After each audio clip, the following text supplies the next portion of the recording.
बुद्ध का चचेरा भाई देवदत्त सदा ही बुद्ध को नीचा दिखाने की चेष्टा में लगा रहता था, मगर उसे हमेशा मुंह की ही खानी पड़ती थी। एक बार बुद्ध जब कपिलवस्तु पहुंचे तो उन्हें कुलीन शाकवंशी राजकुमार को उनके अनुयायी बने। देवदत्त भी उनमें से एक था।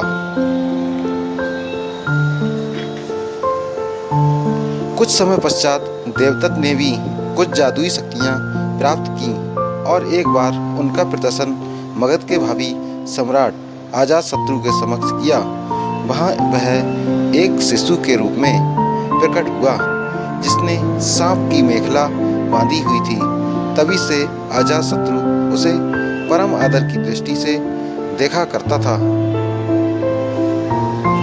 कुछ दिनों के बाद देवदत्त मगध से लौटकर जब संघ में वापस आया तो उसने स्वयं को बुद्ध से श्रेष्ठ घोषित किया और संघ का नेतृत्व करना चाहा। भिक्षुओं को बुद्ध से विमुख करने के लिए उसने यह कहा है कि बुद्ध तो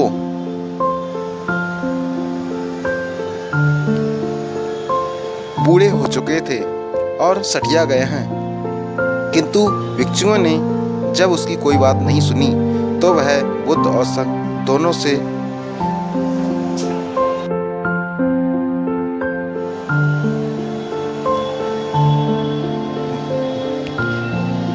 दोस्त रखने लगा।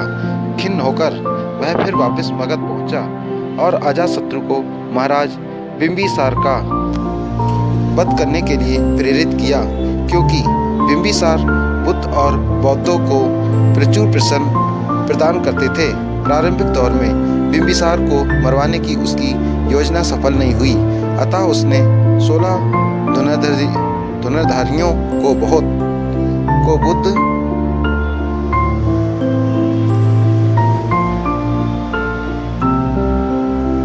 को मारने के लिए भेजा, किंतु बुद्ध के व्यक्तित्व से प्रभावित हो सारे उनके ही अनुयायी बन गए।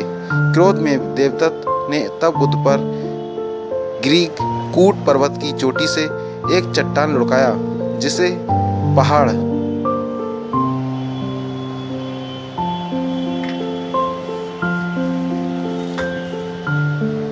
से ही उत्पन्न हो दो बड़े पत्थरों ने रास्ते में ही रोक दिया। देवदत्त के क्रोध की सीमा न रही। उसने एक दिन मगध राज के अस्तबल में जाकर एक विशाल हाथी नालगिरी को ताड़ी पिलाकर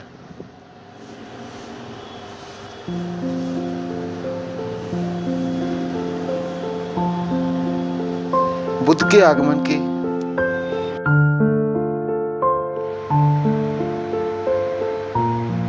भेज दिया। नालगिरी के आगमन से सड़कों पर खलबली मच गई और लोग जहां तहां भाग खड़े हुए। तभी बुद्ध भी वहां से गुजरे। ठीक उसी समय एक घबराई महिला अपने बच्चे को हाथी के सामने ही छोड़ भाग खड़ी हुई। जैसे ही नालगिरी ने बच्चे को कुचलने के लिए अपने पैर बढ़ाए, बुद्ध उसके ठीक सामने जा खड़े हुए। उन्होंने हाथी के सिर को थपथपाया। बुद्ध के स्पर्श से नालगिरी उनके सामने घुटने टेक कर बैठ गया।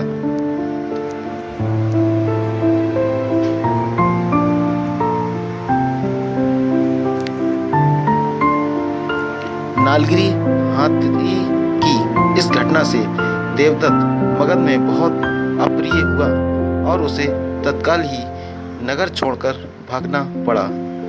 दोस्तों, ये कहानी कैसी लगी, लाइक और शेयर करके बताएं।